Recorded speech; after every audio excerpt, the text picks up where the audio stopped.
Welcome to my channel. My name is Fredrik Zillén and I'm a running technique specialist. There are many people who believe that they have a better running technique when they run faster than when they have a slower pace on their long runs. When I do tests of runners' energy efficiency here in my clinic in Stockholm, Sweden, and a runner gets a rather poor result at the first test, it is not uncommon for them to say, can't we do the test again at a higher pace? Because I have a much better technique when I run a little faster. But they say it in Swedish, of course. And some come to me with the specific request that I help them to find a better technique at lower paces because they are convinced that they already have a good technique when they run fast. And indeed, it can be so that you actually have a better running technique when the pace is higher. But for a lot of people, this is not the case. It feels like they have a better technique, but that doesn't mean it's really better. To a large extent, it may be that the higher paces makes it harder for you to mess up your technique. It's not you that runs with better technique, it's the pace that makes the movements you have not as bad.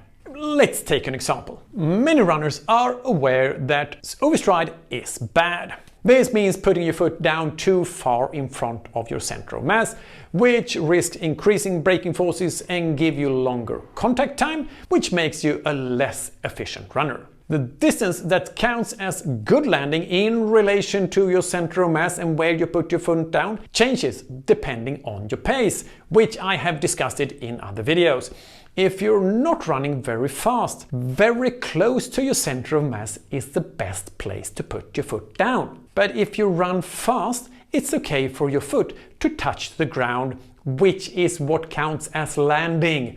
Further ahead, as you have time to move your body forward before you put any real weight on your foot. And this is why you can see so many elite runners touch the ground, land quite far in front of them. But before they have time to put any real weight on their feet, they have moved their body forward, so the foot is more under the center of mass.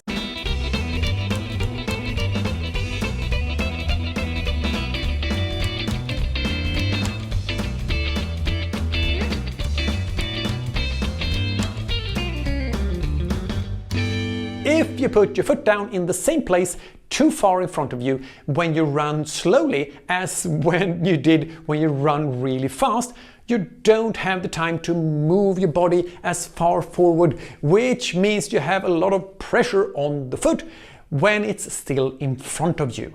Like this runner. If this runner had run at a pace of 3 minutes per kilometer, 450 per mile, she would probably had time to move her body weight forward over her foot before it was too much weight on the foot.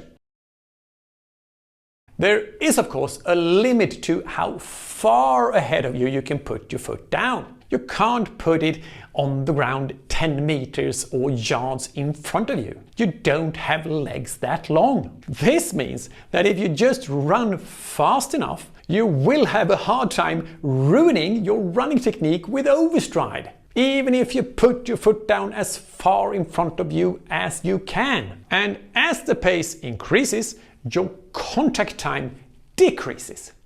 And the shorter the contact time, the more energy return you get from the body's elastic structures, such as the tendons, via the so-called stretch shortening cycle. The more energy return from this rubber band effect, the less you need to work with your muscles. But it is the higher tempo that reduces the risk of large overstride and large braking forces, while it also increases the proportion of energy return from the rubber band effect. And that is what makes it feel better, like you have a better technique. But it's not you that have a better running technique. You move just as good or bad as before, as you do in the slower tempo. But you have more difficulty destroying your biomechanics. thanks to the higher pace. Having done many thousands of tests of runners' efficiency at different paces with my 3D cameras, I know that it can vary a bit. Some people actually run a little better at higher paces than when they run really slow. But some people run better technically and more efficiently at lower pace. And for a lot of people, there's not much difference. The moving pattern is the same, the movements are just bigger when the pace increases.